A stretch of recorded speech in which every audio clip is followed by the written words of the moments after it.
New horror story. My cabin is surrounded by shapeshifters. My name is David Reeves, and I've been living in my grandfather's cabin for 6 months now. The place sits on 40 acres of pine forest in northern Montana, miles from the nearest neighbor. I thought the isolation would help me recover from my divorce and the breakdown that followed. I was wrong. It started with the sounds at night. Footsteps circling the cabin, always just out of sync with natural rhythms. Too deliberate to be an animal, too irregular to be human. I'd grab my flashlight and check the perimeter, but I never found tracks in the soft earth around the foundation. The first time I saw one, I thought it was my imagination. A figure standing at the tree line, perfectly still, watching the cabin. Human-shaped, but wrong somehow, like someone wearing an ill-fitting costume of flesh. When I blinked, it was gone.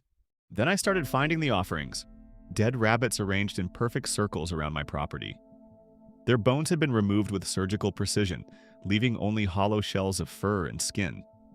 The smell was wrong too, not decay, but something sweet and metallic that made my stomach turn.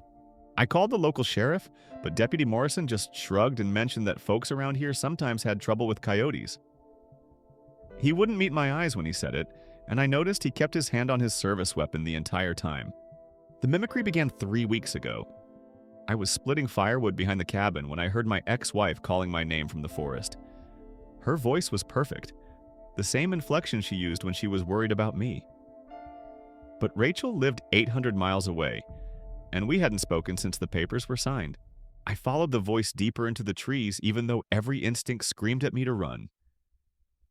The calls led me to a clearing where the trees grew in an unnatural spiral pattern. In the center sat a pile of clothes.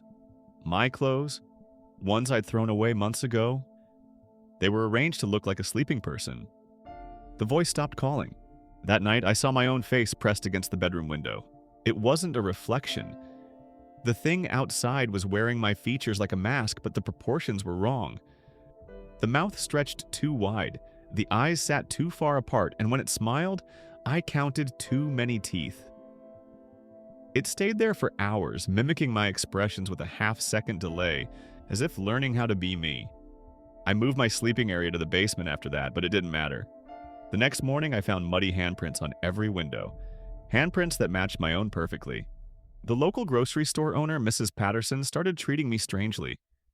She'd flinch when I approached the counter and kept asking if I was feeling all right. Yesterday, she mentioned seeing me in town the previous evening, buying supplies I'd never purchased. According to her, I'd been acting odd, speaking in a monotone voice and moving with jerky, unnatural gestures.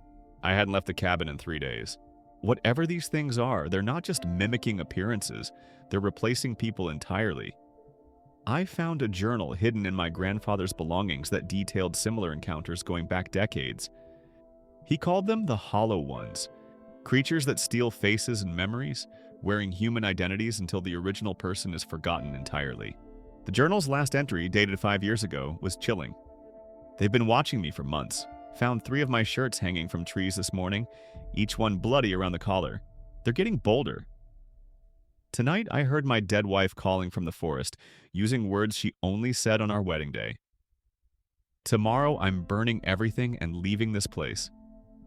If anyone finds this, don't trust the faces you see. They're not us anymore. But my grandfather never left. I found his bones in the cellar yesterday, arranged in that same spiral pattern I'd seen in the forest. Beside them was a note in handwriting that looked like mine. Welcome home, David.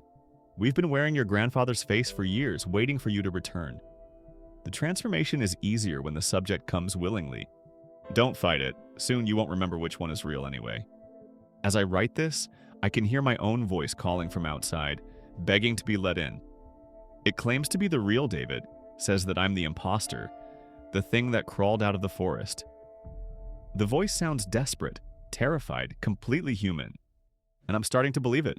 Because when I look in the mirror now, my reflection is always a half second behind my movements. My face doesn't quite fit right anymore, like I'm wearing someone else's skin. I think they've already replaced me. I think I'm one of them now, but I can't remember when it happened.